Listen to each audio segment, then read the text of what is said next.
I am Essence, a participant of Hudson Guild's Teen Services, and this is HGPC Hudson Guild Podcast. What's up? This is Marlon Wayans. You're watching HGPC.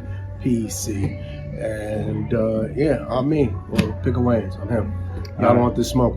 All day, 12-4. Hi, my name is Lee Shell, and I am the founder of Seven, a non-for-profit domestic violence organization. This is our Q&A session, and it's going to be free-flowing. So what is Seven? Seven is a non-for-profit domestic violence organization. I came up with the name Seven because I have 2 sons, 4 daughters, and myself equals 7. The strength of 7. So that's how I came up with the name Seven. I was able to provide kids back to school supplies. I took some of the teenage kids through my teen mentorship program.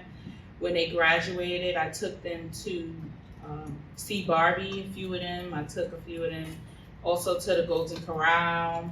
I was able to provide some of the young men with money for their prom. Some of the young ladies, I gave them some funds for their dresses for prom.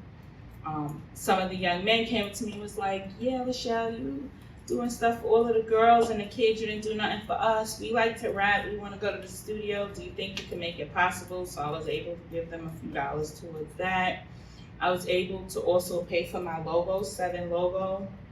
Establish a 1-800 number, which is 1-877-730-7477. Anybody that needs to call the hotline, it's open 24 hours a day, 7 days a week, and we will be able to help you with whatever services. If you need just somebody to talk to, you can call that number. It's always available. Question.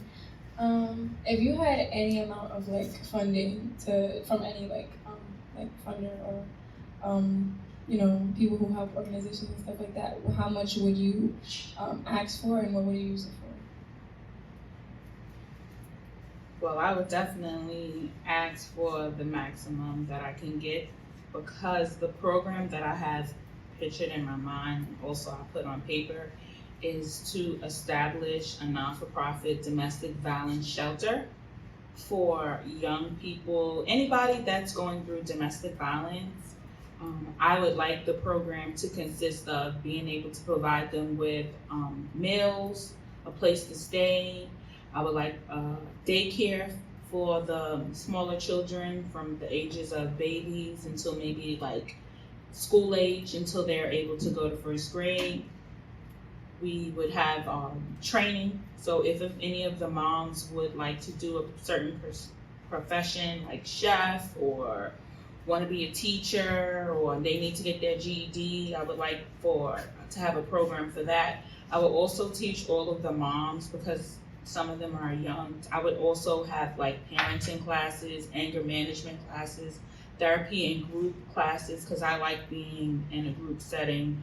When I was a kid, when my mom was going through certain things, we had group therapy. So I would like that for the kids. I would also like to teach the moms on being a mom, your child has to go to the dentist twice a year. They have to have a physical twice a year.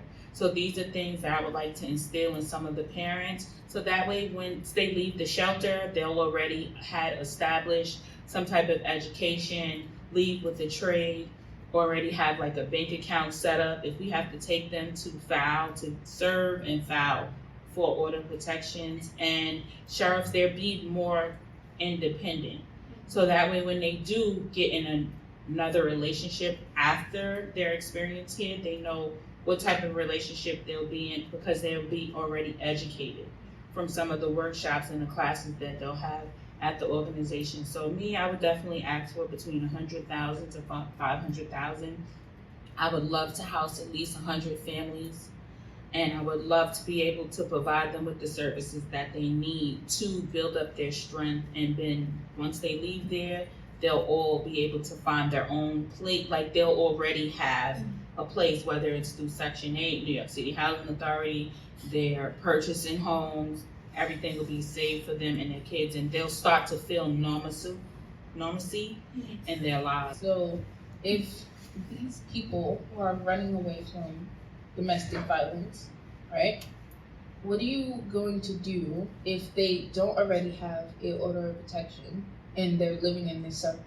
What are you going to do to prevent them from seeing their abuser?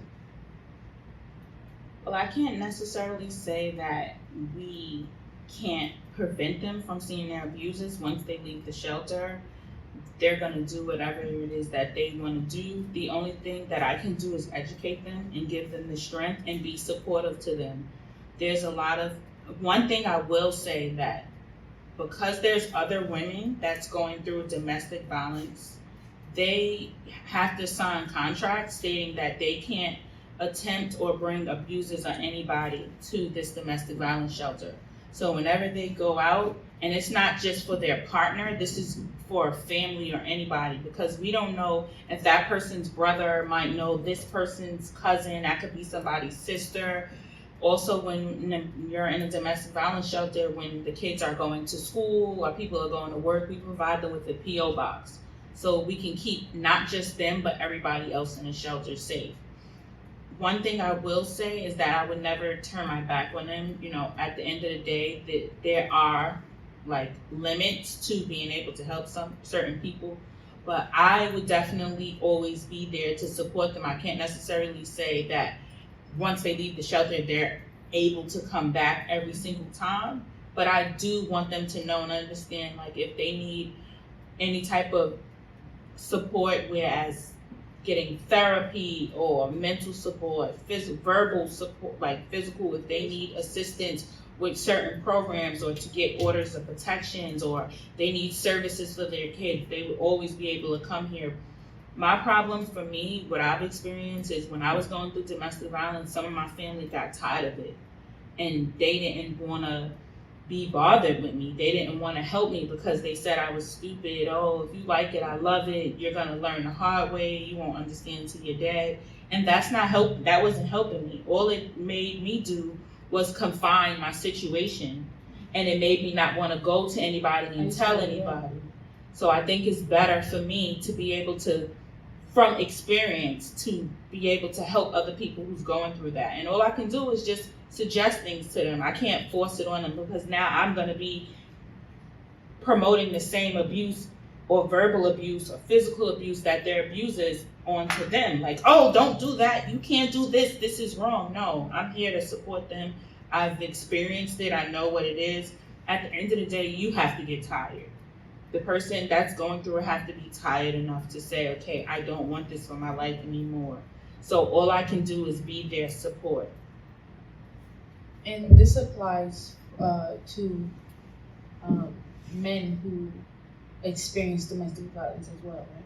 Yes, this also applies to men as well. There is a LGBT community organization where, besides my organization, where they help specifically people of the LGBT community, transgender, straight, non-straight.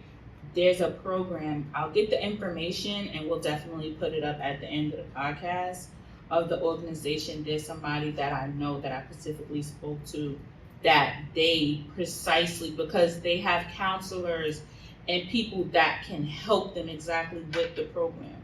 If I can get enough funding to do that, I would definitely love to have like a level or a different house or building, because when you're dealing with domestic violence, it has to be separated, women from men or kids, because what we don't want to do is have them colluding with each other. So, and we don't want the person who's going through domestic violence or the man or the woman to like cross-contaminate each other with their concerns, because now if a woman is beating up on a man and he knows, and they're outside and they're seeing each other, if they're dropping their kids off to school, it's like we're creating a bigger problem. So it's better to separate, help them separately, and then they can like come together.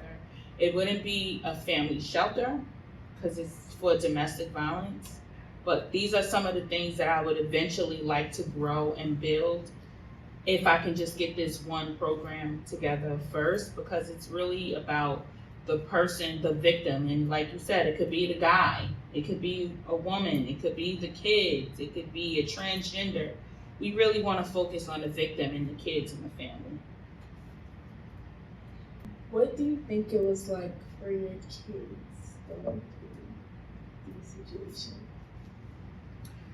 I didn't really understand that.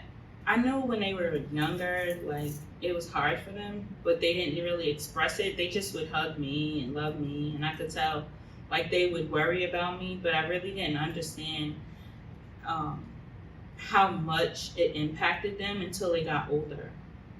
Like, when they got older and they were able to talk about it and tell me certain things, how their relationships are with their dads or even guys that they deal with. I think that overall, because of the abuse that I've been through, I feel like my sons are like pretty good as far as like not putting their hands on women, and my daughters are pretty good with not allowing the guy to treat them any old way. However, it was really, really hard to hear some of the things that they felt, let alone coming from their dad, like how they felt about their dad. It was really, for me, it was really, really hard to hear how they really, really felt. It was like, it bothered me a lot. So that's one of the reasons why I say that I think that we always help the victims, but we don't never help the kids. So that's why it's very important for me to make sure that the kids get the services as well as the mom, because they become greatly impacted as well. Idea of making it like a resource hub type of thing, like make it like a home for like resources to give people, because like it sounds like what CPS is failing to do, like, and trying to go into homes and try to stop the violence, but then they give most families like ultimatums, like you have to either do this or choose that, or get rid of this so and so, or leave the home, or whatever the ultimatum may be. So I appreciate the idea of having like a home for the people who are experiencing domestic violence. And I guess my next question would be if they just choose not to, let's say there's somebody who is dealing with drug abuse problems and they're also in a domestic violence case, would you have an area of is it like a wellness, or no, is it like a shelter? It would be a shelter, right? So it would definitely be a shelter. Mm-hmm. If a person has drug abuse and they're also experiencing domestic violence, we would definitely be able to help them, give them the knowledge that they need about different programs, bring awareness to them. We'll also set something up for the children. See, me, my organization, I always said that I'm not a mandated reporter. I'm not the district attorney. I'm not law enforcement. If I need to hold you, if you come to me and say, listen, I want to go to court today, but I need somebody to go with me, I would go with you. I would hold your hand. I would hold all of my clients' hand because I needed that. And there was nobody there to hold my hands and to show me. And I feel like that's one of the reasons why it took me so long to come out of the situation that I was in. So when we are going through domestic violence, most of the women stay because they don't want nobody to take their kids away from them. Mm-hmm. The abuser usually says, oh, if you say this or tell anybody about this, I'm going to take the kids. Or we stay in a situation because we love our kids and we want to be able to raise them, support them. Most of the time, the abusers are the one that's financially taking care of the home. And they're the co-parent. Right. So people don't want to leave, but I'm not a mandated reporter. So I would definitely go with the person, help them. Unless you're telling me like, oh yeah, this happened to my child and my child got punched or I did this, then that's different, because I'm, as a mom and a parent, my job is to make sure that the kid is protected. But if you're in a situation where you're trying to leave, or you and your abuser get into an argument and the kids just happen to be there and they saw, I'm not going to take your child away from that. You know what I'm saying? I'm not going to take your child because you're trying to figure out life. That's not fair to you. That's not fair to the kids. And that's one of the reasons why it was always so hard for me to go to the police station or file a report. And I stayed in the situation because every time I got into a situation, they would say, oh, you put your child in endangerment. No, how am I endangering a child? Yeah, no, I'm coming to you because I need help. I don't want you to take my kid because I need help. And that's one of the things that we would do. We would have a safety planning for families and kids where we would teach the kids and train them. Listen, if mommy and daddy is fighting, you go in the other room. You know, if you hear mommy and daddy's fighting, you go in the room. Unless you hear like a big thump or something, then you knock on your next door neighbor and you get help, or you call this number. You know, that's where the intervention comes in to helping the kids. Because there's always support for the moms, but nobody thinks about the kids. How do we prepare the kids for the situation that they're going through? Somebody says, oh, kids are young, they don't know, but kids are strong. There's a lot of kids I know that have surgeries and different things have happened to them, and they were able to pull through it. And as an adult, they probably don't even remember half the things that happened to them as a kid. Some things can be traumatic, yes, but we need to teach them and prepare them. Because if it wasn't for my kids was coming home from school when I had an incident one time where my kid's dad was choking me. And they heard it, what was going on before they came in the house, and they were able to get my neighbor. And my neighbors always knew that we would like have arguments, but they didn't know it was going on to the extent. Only my friend, the girl, she knew. And her husband came and like risked his life, like, just please get off of her. He was literally like, I could have died. He was choking me. And they knew, like, oh, mom, he's hurting mom. Let me go and get somebody to help mom. If they didn't do that, I would be dead today.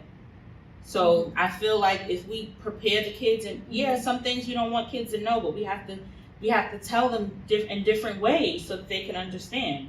Yeah, because taking a kid away from the situation, just putting it in the system doesn't make anything better than they go to some other abusive home and then experience it themselves, and they're just like, oh, what do I do now? So that's also a great idea, because separating kids from their family doesn't really help the situation that the family has, like, at all. And then also, if we don't bring awareness and teach the kids, because kids could be taught and they could change. It's adults that's hard to teach and change. When you teach a kid that this is not right, because it keeps happening. Mm-hmm. If a child sees a mom, they think, oh, when I grow up, I'm gonna be with this man and he's gonna abuse me. It's okay. We have to teach them that no, because it's not normal. That's not how it's supposed to be. So. Yeah, adults become rigid. Like, it's hard for me to convince my mom that her relationships are not normal. Like, I tell her, like, your relationships are not normal. And then she tells me that is exactly what she expects me to end up. And I'm like, what? Why would you say that? Like, and I go to other resources and I'll go to counseling for it, and they all tell me no. So that was always my saving grace. So the fact that you're trying to do that for other kids is amazing. And I think you should get, like, funding for, like, like you said, we get funding for that, and getting funding for, like, I don't know, maybe like classrooms, like smaller classrooms that are separate, and then having them, like, I don't know, art therapy or whatever it is. Like, I could definitely see that in 7. Is that what it's called, 7? Yes. Okay.